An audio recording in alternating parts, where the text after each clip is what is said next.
Salam sejahtera semua, bertemu kembali dalam program online seminar. Ini merupakan hari ketiga kita bersiaran di laman Facebook dan YouTube Hope Media Sarawak. Saya berharap Anda berada dalam keadaan sihat dan setia menonton program ini sehingga akhir rancangan. Pemimpin nyanyian kita hari ini ialah Marvalina dan Sherin. Doa pembukaan akan dilayangkan oleh Pastor Atigara. Persembahan istimewa akan disampaikan oleh Saudara Alban Charles. Khotbah akan dibawakan oleh Pastor Jacob Tupek dengan tajuk ketiga pada hari ini ialah Terang dan Kegelapan. Lagu tema kita berjudul Hanya Tuhan Jawaban Hidupku. Sepanjang perjumpaan ini, kami ada kumpulan berdoa terdiri daripada para pendeta dari seluruh daerah yang bergabung untuk berdoa bagi Anda semua. Sampaikan permohonan doa Anda melalui aplikasi WhatsApp di nomor telefon 016 900 8820 atau ruangan komen. Selain itu, kami juga akan memberikan Anda sebuah buku Hope for Tomorrow secara percuma. Hubungi kami melalui nomor yang sama atau ruangan komen untuk memberikan maklumat Anda agar kami boleh mengirimkannya kepada Anda. Lagu pertama kita, Nyata Cahaya Menara.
Lagu kedua kita, Pelangi Sehabis Hujan.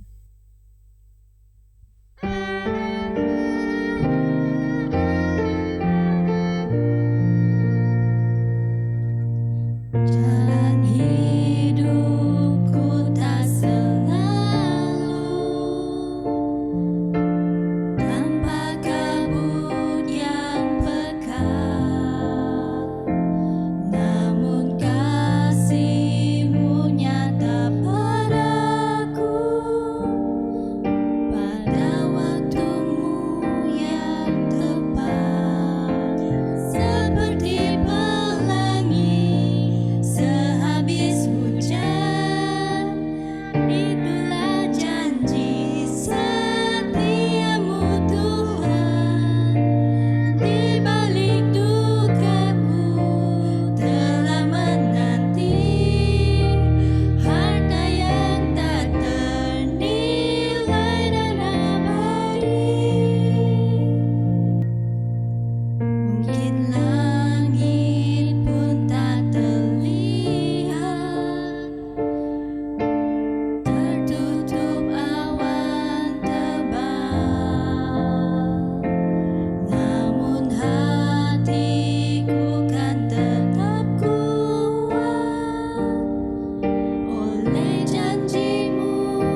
Dia hatiku tenang, walau hidup penuh tantangan, tak satu pun dapat menghiburku, tak seorang pun dapat menolongku.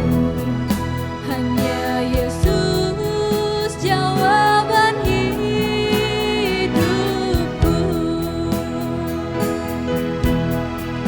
Hanya Yesus jawaban hidupku.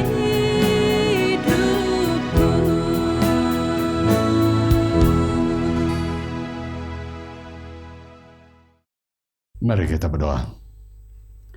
Ya Tuhan, Allah Bapa kami yang bertata di kerajaan surga. Pada saat ini kami ingin bersyukur kepada Engkau ya Tuhan. Oleh kerana kesempatan ini kami dapat berkongsi firman Engkau. Kami bersyukur oleh kerana firman Engkau, kebenaran Engkau ya Tuhan. Harus didengari, harus diterima, harus diikuti para manusia yang belum mengetahui Tuhan. Pada saat ini kami mohon agar Engkau akan bersama Pastor Jacob yang akan menyampaikan firman Engkau. Kami mohon ya Tuhan agar Engkau akan terus bersama-sama Pastor Jacob.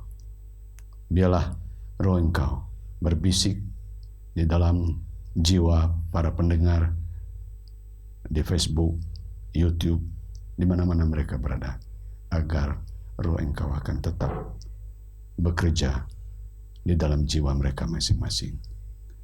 Dengarlah doa kami ya Tuhan pada saat ini. Kami mohon doa ini dalam nama Yesus Kristus yang telah menjadi Juru Selamat kami.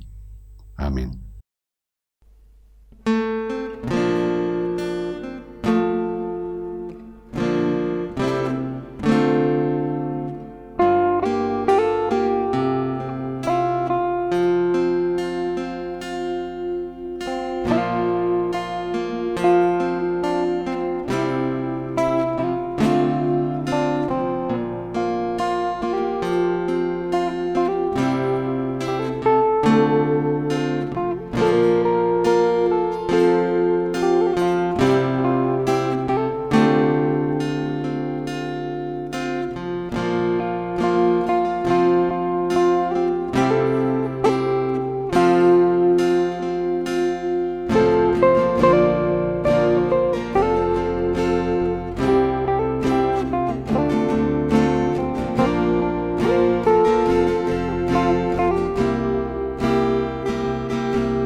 Saya sangat gembira ditemani Anda semua. Puji Tuhan yang telah menyatukan kita sebagai satu keluarga besar, yang mana kita dapat mendengar kabar baik dalam siri pengharapan melampaui COVID-19. Ini pertemuan ketiga kita. Selamat bertemu kembali kepada semua anak-anak Tuhan, dimanapun Anda berada yang dapat bersama dengan saya dalam pertemuan ini. Tuhan ada rencana yang baik untuk kita. Dia ingin melakukan sesuatu yang besar dan juga ingin memberkati semua kita. Itulah sebabnya kita berkumpul. Itulah sebabnya kita bergabung. Ini bukan untuk kita berbincang mengenai agama ataupun doktrin. Namun apa yang saya ingin kongsikan adalah untuk kita mengalami sendiri kehadiran Tuhan dalam kehidupan kita yang ingin memberkati kita semua. Kamu tahu mengenai kegelapan? Mungkin ada kita yang takut akan tempat yang gelap. Namun bila kita lahir, kita tidak tahu arti takut. Ataupun kita tidak takut sekalipun akan kegelapan. Tetapi kita membesar dan sesuatu yang ibu bapa ataupun teman-teman ataupun orang lain katakan kepada kita yang menyebabkan kita takut akan kegelapan.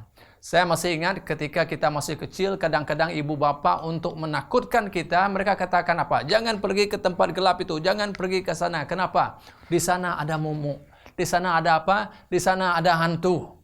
Jadi apabila kita dibesarkan dalam keadaan yang sedemikian, maka apa yang berlaku? Kita takut akan tempat yang gelap. Apabila kita berada di tempat yang gelap, kita seolah-olah ada ditemani seseorang yang kita tidak kelihatan dan akan menyebabkan kita apa? Berasa takut. Namun saya ada berita baik untuk kita.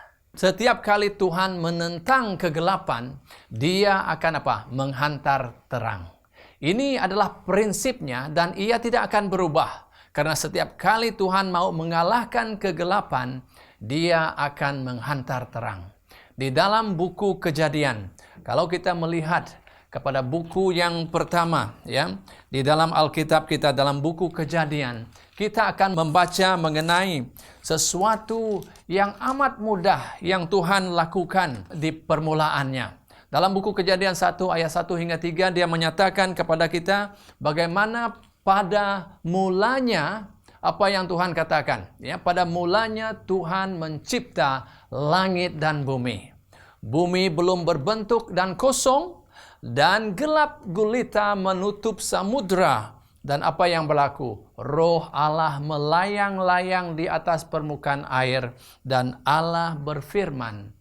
Dia berkata apa? Jadilah terang, lalu terang pun terjadi. Setiap kali Tuhan mengalahkan kegelapan, Dia akan menghantar terang. Jangan kita pernah lupa itu.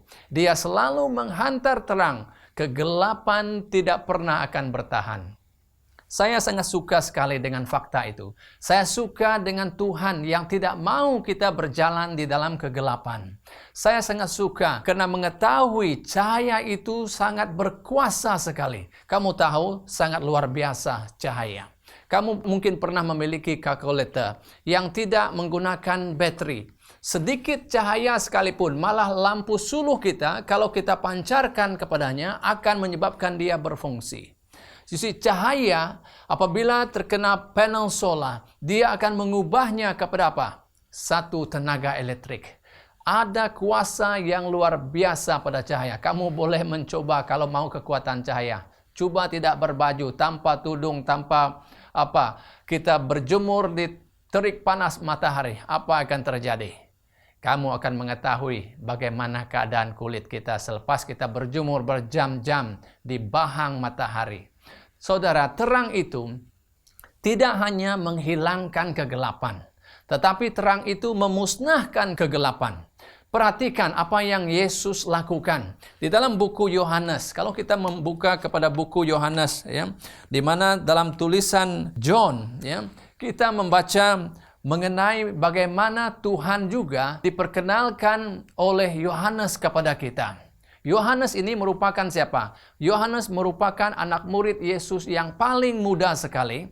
Walaupun dia seorang yang muda daripada mereka, tetapi bila dia menjadi penginjil, dia juga merupakan seorang yang sangat luar biasa sekali dalam pelayanan dia. Kini dia sudah berusia, sudah lanjut usianya. Mereka coba untuk membunuh John. Apa yang mereka lakukan? Mereka menyediakan kawah yang besar dan memanaskan minyak hingga mendidih. Dan apa yang dilakukan? Diletakkan dalam sangkar seperti meletakkan ketulan ayam yang mau dicelupkan ke dalam air. Ya, kita nikmati KFC, ayam KFC itu, begitulah John dicelupkan ke dalam minyak yang mendidih. Tetapi apa yang berlaku? Yohanes masih bernyanyi. Hanya kakinya mungkin yang masih melekati minyak. Namun badannya, bahkan pakaiannya tidak tergoreng sekalipun. Jadi sekiranya kalau ada yang coba menggoreng kamu, kalau ada yang coba mengapa-apakan kamu, ingatlah akan Yohanes. Kini dia sudah tua dan mereka gagal untuk membunuh dia, maka mereka apa lakukan? Mereka membuang dia ke Pulau Patmos dan di sana dia dipenuhi oleh Roh Kudus sehingga dia menulis buku Wahyu. Jadi jangan kita main-main dengan orang tua ini, ya. Apabila hati mereka dipenuhi oleh Yesus, apabila hati mereka dipenuhi Roh Kudus, mereka mampu melakukan yang luar biasa. Jadi bagi orang yang telah berusia, ingat, Tuhan masih mampu untuk menggunakan kamu dalam cara yang luar biasa. Tidak ada kenyataan yang mengenai bersara dalam kita melayani Tuhan. Mari lihat apa yang Yohanes tuliskan kepada kita di dalam bukunya apabila dia memperkenalkan Yesus bagi kita. Dan Yohanes memanggil Yesus sebagai apa? Firman ataupun Logos. Ayat Yohanes pasal 1, ayat 1 hingga 5, dia katakan pada mulanya. Ingat kamu di mana perkataan itu kita telah melihat sebentar tadi di buku Kejadian. Sama sekali kan, pada mulanya. Apa yang Tuhan lakukan? Dia katakan pada mulanya adalah firman. Dan firman itu bersama-sama Allah. Dan firman itu adalah Allah. Ia ada pada mulanya bersama-sama dengan siapa? Dengan Allah. Dan segala sesuatu dijadikan oleh Dia. Dan tanpa Dia tidak ada sesuatu pun yang telah dijadikan dari segala yang telah dijadikan. Maksudnya segala ciptaan, segala yang kamu lihat di bumi, di langit dan sebagainya adalah ciptaan oleh siapa? Oleh firman, oleh Yesus. Dan perhatikan pada ayat yang keempat, di mana dia katakan apa? Dalam Dia ada hidup, dan hidup itu adalah terang manusia. Dalam Yesus ada hidup, dan apa? Dan hidup itu adalah terang manusia. Dan bila mana ada kegelapan, Tuhan akan menghantar apa? Tuhan akan menghantar terang. Bila mana dunia semakin gelap, Tuhan menghantar terang. Dan Dia menghantar Yesus. Ayat yang kelima mengatakan terang itu bercahaya di dalam kegelapan. Dan kegelapan tidak dapat menguasai Dia. Memang ada yang akan menolak kenyataan mengenai ketuhanan Yesus. Mereka tidak akan percaya yang Yesus itu adalah Tuhan. Walaupun Yohanes telah mengatakan kepada kita dia adalah firman yang telah bersama dengan Tuhan dan Dia adalah Tuhan, tetapi mereka katakan mana boleh. Tidak mungkin. Ya. Mereka tetap akan ada apa? Ada saja alasan untuk tidak menerima itu. Itu sebab kalau seseorang meletakkan Yesus pada peringkat debatan, ya, mereka tetap tidak dapat dipuaskan. Mereka tetap ada saja alasan. Walaupun kamu boleh membuktikan yang Yesus itu Tuhan, seperti mana yang dijelaskan oleh Yohanes kepada kita dalam permulaan firman tulisannya dalam buku dia. Namun ramai yang tidak mempercayai. Dan selagi Yesus itu menjadi bahan debatan semata-mata, selagi itulah Yesus itu menjadi gelap bagi kita.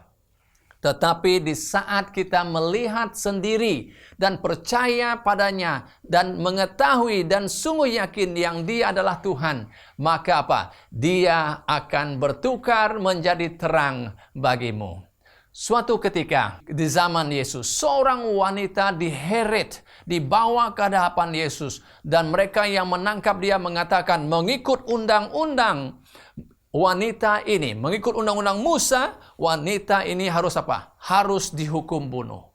Itulah masa yang paling gelap bagi wanita itu. Tidak ada saat yang gelap daripada itu apabila kamu melihat di sekelilingmu orang-orang yang bersedia dengan batu di tangan mereka untuk dilontarkan untuk membunuh dia. Yesus mula menulis di atas tanah yang berpasir. Lalu apa berlaku? Satu persatu mereka yang menuduh wanita ini, mereka yang mau membunuh dia, beredar daripada situ. Yesus mengangkat kepalanya dan memandang kepada wanita itu. Dia berkata, di mana mereka yang mau membunuh engkau tadi? Wanita itu yang selamanya tunduk saja ke tanah, ke lantai, dan dia menoleh ke kiri, ke kanan, ke belakang, di sekelilingnya, dan dia melihat tiada lagi. Dia berkata kepada Yesus, semua mereka telah pergi. Dan Yesus, Raja di atas segala raja, Tuhan di atas segala Tuhan, dan Raja damai, berkata kepada wanita itu, saya juga tidak menghukum kamu. Itulah berita yang sangat menggembirakan. Itulah berita yang penuh pengharapan. Dan saya ingin katakan, itu adalah terang dan kekuasaan terang. Terang itu adalah kasih. Ya, bila mana seseorang berada pada sudut yang paling gelap dalam hidupnya, seperti wanita ini, tiba-tiba merasakan kasih Tuhan. Saudara-saudari, itulah kuasa terang yang ada pada Yesus. Kasih adalah sesuatu yang amat unik. Kamu tahu bila mana kamu dikasihi. Kamu tahu bila mana seseorang mengatakan, saya menyintai kamu. Karena apa? Karena ia dapat dirasakan oleh kamu. Ianya tidak boleh sekadar ungkapan.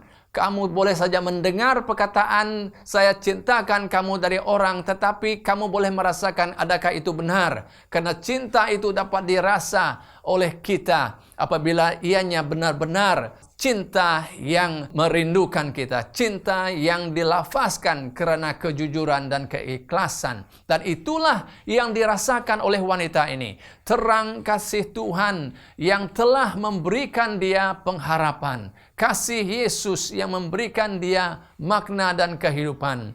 Perhatikan, kalau kamu membaca mengenai kisah itu yang tertulis dalam buku Yohanes, pasal yang ke-8, di ayat yang ke-11, di mana setelah dia mengatakan, aku pun tidak akan menghukum kamu, maka dia mengatakan selanjutnya kepada wanita itu, dia katakan, pergilah dan jangan berbuat dosa lagi.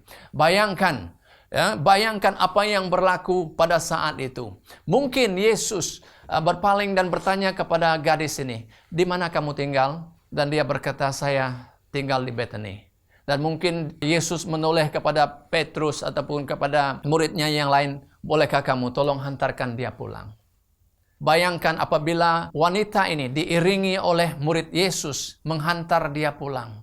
Saya percaya dalam perjalanan pulang ini, wanita ini akan bertanya kepada mereka, siapakah lelaki itu? Siapakah dia yang memberikan saya pengharapan? Itulah pertama kali saya merasakan diri saya benar-benar dikasihi. Saudara, itulah yang dinikmati oleh wanita ini. Itulah yang dirasakan dia. Terang yang disaluti kasih.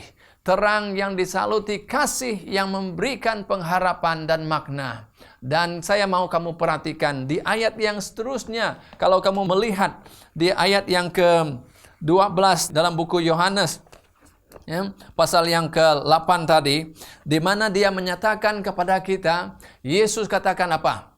Akulah terang dunia.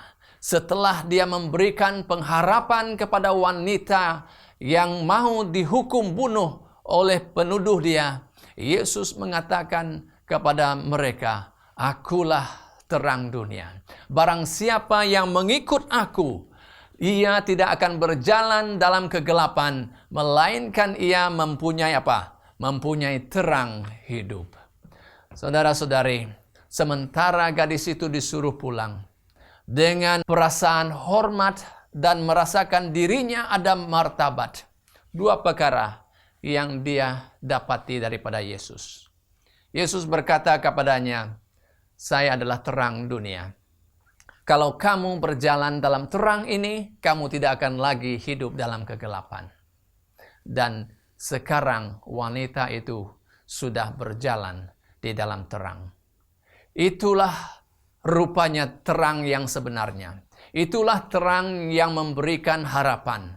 Namun ramai yang mengatakan kepada diri mereka di luar sana yang memiliki terang, namun mereka apa?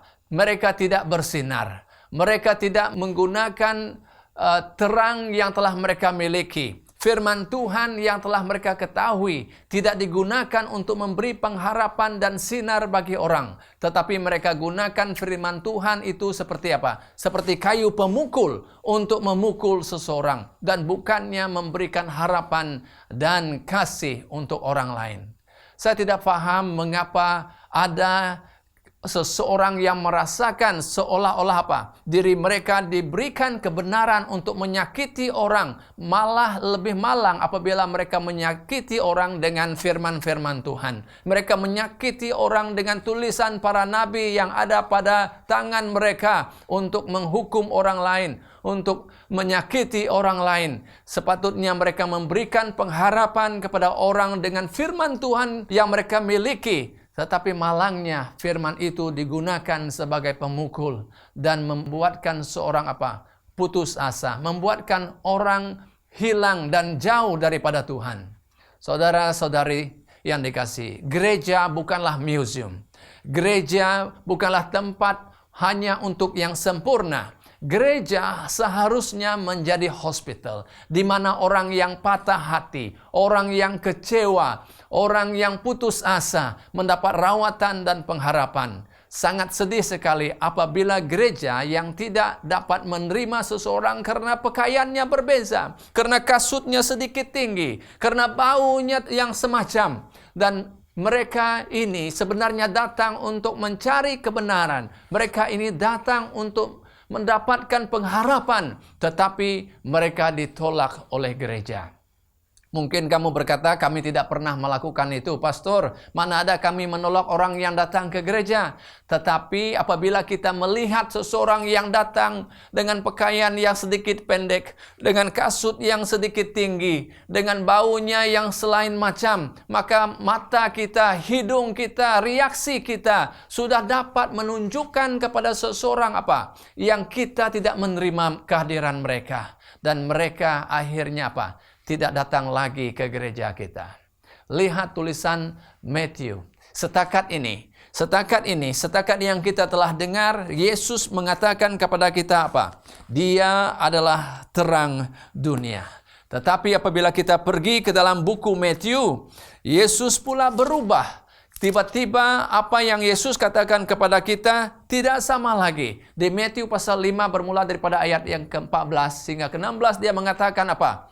Siapa yang menjadi terang dunia kini? Kamu adalah terang dunia. Kota yang tinggi, ya, kota yang terletak di atas gunung tidak mungkin akan tersembunyi. Kalau kamu membina rumah di tempat yang tinggi, di gunung yang tinggi, adakah orang akan tidak melihat? Sudah pasti, karena kita berada di tempat yang tinggi, kita dapat dilihat daripada jauh.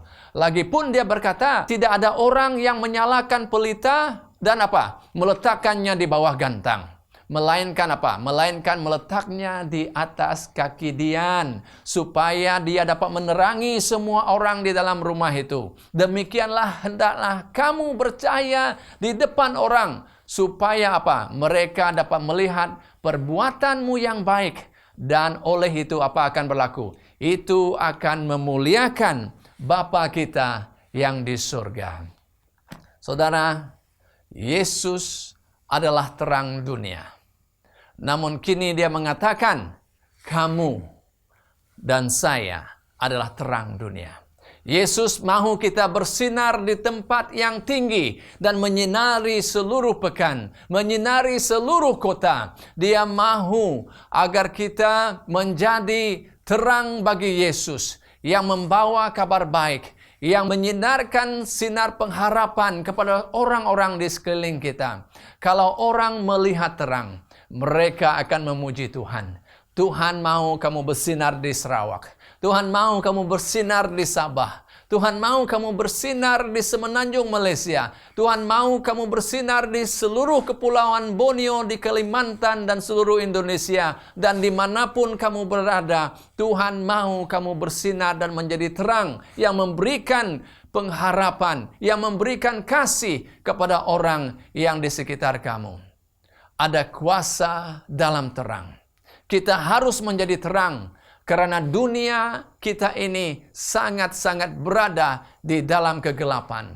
Ramai orang yang mati setiap hari tanpa memiliki terang. Kita memerlukan setiap lampu dinyalakan. Namun banyak gereja pada hari ini lampunya malap. Malah ada yang padam. Lampu itu harus dinyalakan semula. Agar ramai orang mendapat kebenaran.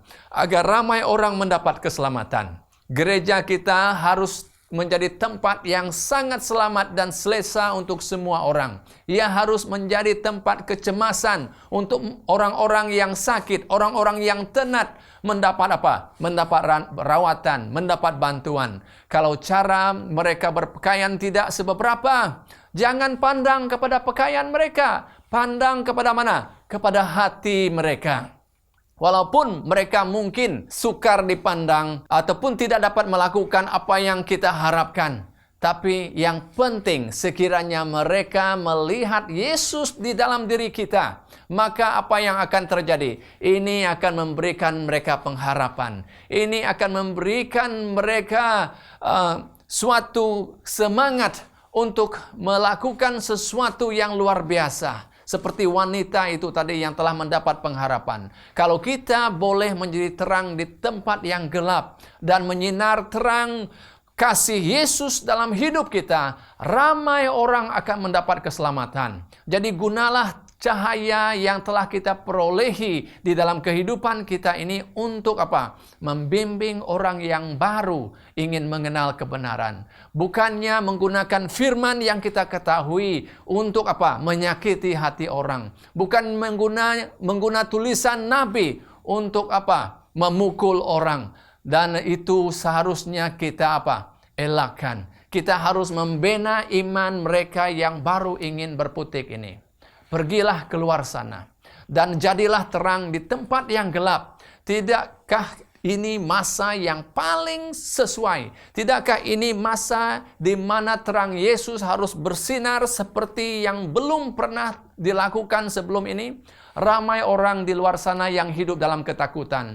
Coronavirus telah membuat satu perkara. Ia menyedarkan ramai orang di luar sana di mana mereka memerlukan suatu kuasa, memerlukan seorang yang lebih berkuasa daripada kerajaan, daripada kepakaran para doktor, daripada kepakaran ahli ekonomi untuk memberikan mereka keamanan. Dan kamu dan saya yang memiliki terang boleh menjadi agen untuk menuntun orang kepada sumber yang boleh dipercayai, sumber yang boleh memberikan pengharapan, yaitu hanya pada Yesus. Karena Dia adalah terang dunia. Karena setiap kali Tuhan ingin mengalahkan kegelapan, Dia akan menghantar terang. Dan Dia telah menghantar Yesus. Kini pula Yesus menghantar siapa? Menghantar kamu. Ramai yang melihat kepada keruntuhan ekonomi. Ramai di luar sana yang melihat kepada keruntuhan kerajaan. Dan semua itu telah menghampakan mereka. Namun seperti wanita yang dihadapkan kepada Yesus dan mendapat pengharapan yang baru setelah dia hidup di dalam kegelapan. Dan begitulah ramai di luar sana yang ternanti-nanti dan tercari-cari di manakah sumber terang yang boleh memberikan mereka pengharapan. Di mana sumber terang yang dipenuhi kasih untuk mereka mendapat sinar baru dalam kehidupan mereka. Saudara-saudari, kuasa terang akan bersinar di mana adanya kegelapan. Semakin gelap tempat itu, semakin terang cahaya itu terpantul di sana. Semakin menyerlah sinarannya. Adalah mustahil untuk terang berada bersama di tempat yang gelap. Jadi bagaimana keadaannya di gereja Anda? Adakah gereja Anda memantulkan cahaya yang terang atau kini gereja Anda masih lagi dalam kegelapan? Mungkin ada yang berkata, gereja kami ini, gereja saya hanya boleh memantulkan keterangan apabila saya sudah memukul seseorang. Dan hati-hati kita dengan church board. Hati-hati kita dengan badan yang tertinggi di dalam gereja ini untuk mengurus gereja. Badan ini bukan tempat untuk kita menyakiti hati orang. Bayangkan kalau kamu ada anak yang diheret ke muka, dibawa kepada church board dan dibicarakan di sana. Maukah kamu mendengar permasalahan anak kamu dibicarakan di hadapan lembaga gereja? Saya percaya kamu tidak mau. Saya pernah mengalami keadaan di mana ketika saya melayani di suatu tempat dahulu, saya pernah dicerca, dikutuk karena apa? Karena tidak mau mengambil tindakan kepada beberapa anggota yang mereka cadangkan harus dilucutkan nama mereka daripada buku gereja. Malah ada board member yang mengatakan kepada saya, Pastor, kamu harus belajar semula church manual. Selidiki semula church manual. Namun perhatikan apa yang Yesus ajar kepada kita dalam prinsip membawa damai di dalam gereja. Di dalam buku Matius 18 kamu boleh belajar di sana. Yesus katakan apa? Lawatilah mereka dan berdoa bersama dengan mereka di rumah. Walaupun mereka tidak mau menerima segala nasihat kamu, namun dia katakan terus layani mereka. Bagaimana? Seperti mana Yesus melayani kamu dengan saya. Seperti mana Yesus malah disalib sekalipun dia masih menunjukkan kasih cintanya kepada mereka yang membunuh dia. Apatah lagi saudara-saudara kita di dalam gereja. Kita harus mengasihi mereka tidak kira apapun, karena mereka tetap saudara kita. Inilah apa yang Yesus ingin kita lakukan. Yesus ingin kita benar-benar mengalami hidup yang telah memiliki Dia. Apabila kita benar-benar mengalami Yesus dalam hidup kita, maka Ia akan membuatkan kita melakukan sesuatu yang luar biasa. Maka kita akan mengasihi seperti mana Yesus mengasihi. Sebab itu nasihat Yesus adalah apa? Kasihilah mereka yang sukar dikasihi.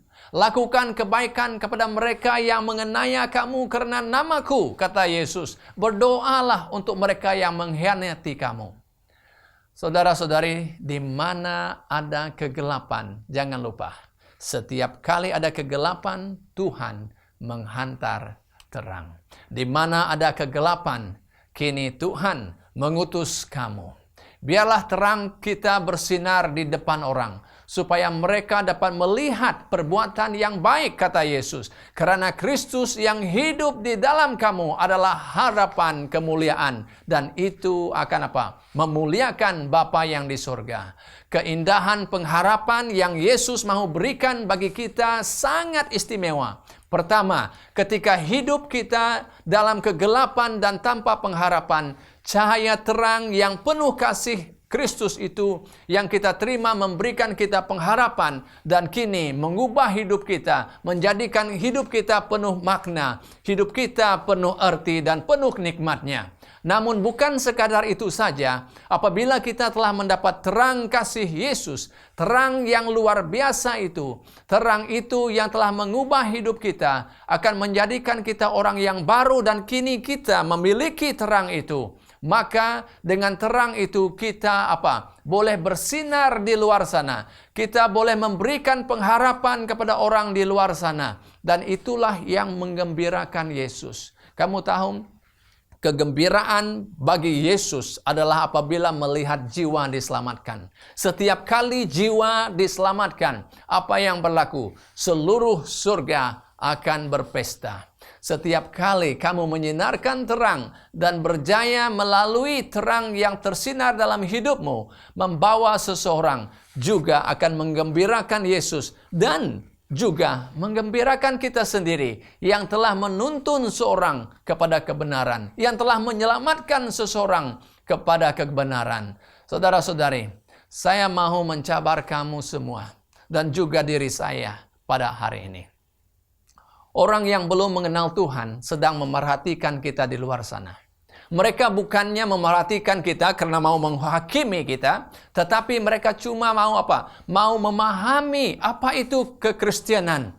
Apa yang menjadikan kita seorang yang Kristen. Kenapa kita memilih menjadi Kristen? Dan itu menjadi tumpuan bagi mereka. Melihat kepada cara hidup kita. Bagaimana kita melakukan pekerjaan kita. Apa yang kita lalui, jalani setiap hari. Adakah itu bermakna kamu dan saya sempurna? Tidak. Tetapi itu bermakna kita berpaut kepada Dia yang apa? Dia yang sempurna.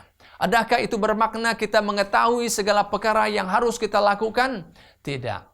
Tetapi itu bermakna kita bergantung kepada seseorang yang tidak pernah membuat apa? Kesilapan.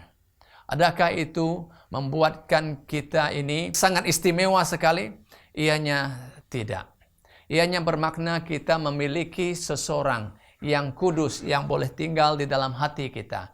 Maka apabila Dia tinggal di dalam hidup kita, yang bersinar bukanlah diri kita, tetapi Yesus yang di dalam kita menjadi sinar yang terang yang memberikan orang pengharapan di dalam kehidupan kita. Dan apabila kita sebagai anak Tuhan bersinar, apabila kita hidup dalam sengsara sekalipun, dalam derita sekalipun, dan kita melalui kehidupan itu dengan tenang, walaupun kita kehilangan pekerjaan, kita kehilangan rumah, kehilangan kesehatan, tetapi kita masih mampu hidup dalam pengharapan. Kita masih mampu seperti Ayub mengatakan apa? Terpujilah nama Tuhan di sebalik kehilangan harta benda, kehilangan anak-anak yang Dia sayangi. Dan apabila itu yang kita alami, maka orang yang melihat kita akan apa?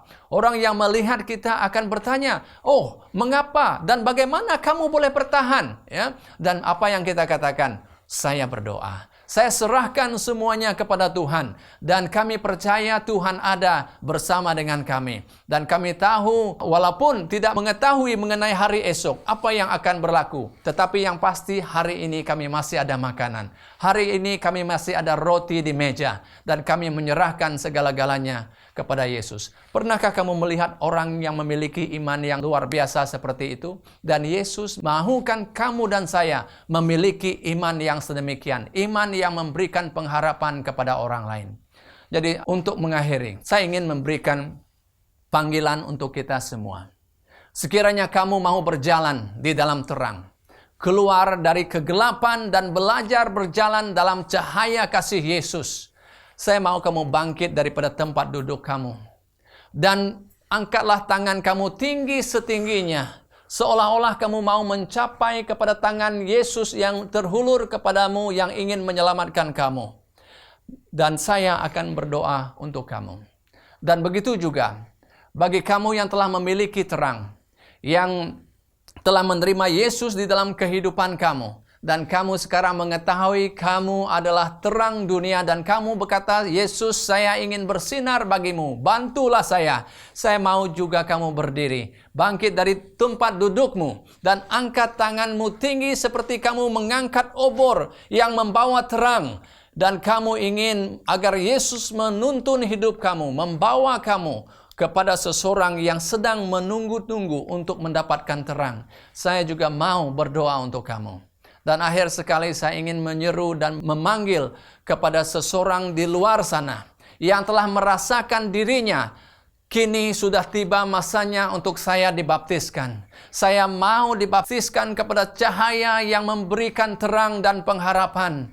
Saya mau memanggil kamu untuk berdiri daripada tempat dudukmu. Saya ingin berdoa untuk kamu agar kamu memiliki terang dan pengharapan ini. Karena inilah satu-satunya harapan dan terang yang boleh memberikan kamu kehidupan yang penuh makna dan kehidupan yang ada artinya. Hanya Yesus yang mampu melakukan itu. Marilah kita berdoa.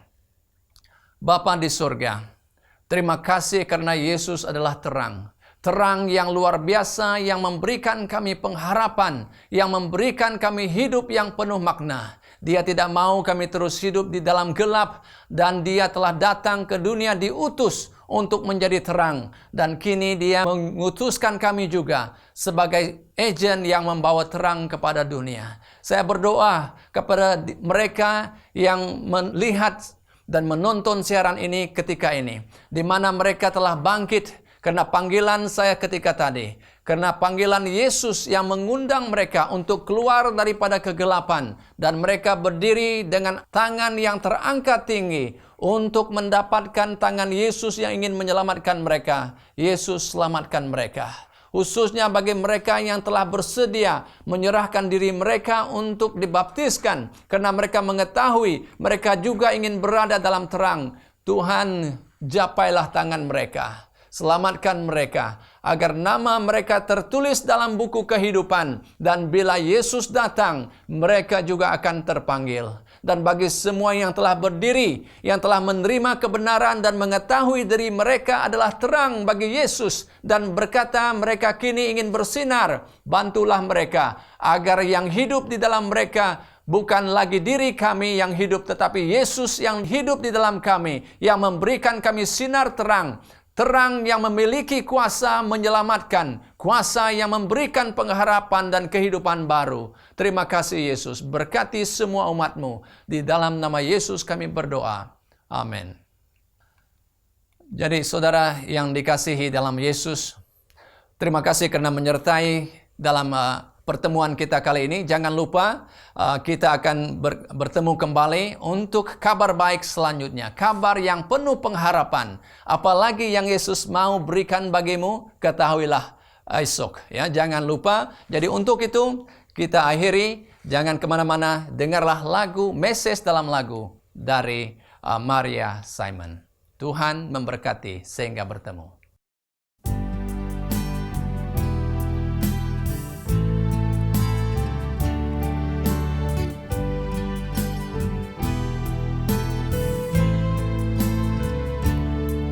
Bagaikan bejana siap dibentuk, demikian hidupku di tangan-Mu. Dengan urapan kuasa Roh-Mu, ku dibaharui selalu. Jadikan ku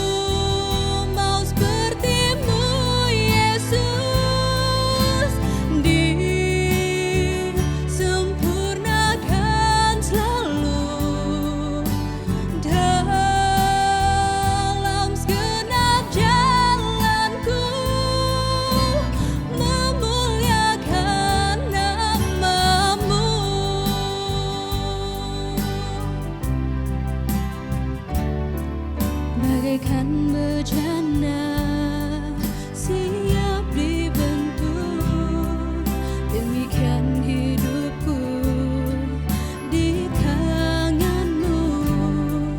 Dengan urapan kuasa Roh-Mu, ku dibaharui selalu. Jadikan ku Allah dalam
Selesai sudah program kita pada hari yang ketiga. Semoga tajuk hari ini memberikan banyak informasi kepada Anda semua.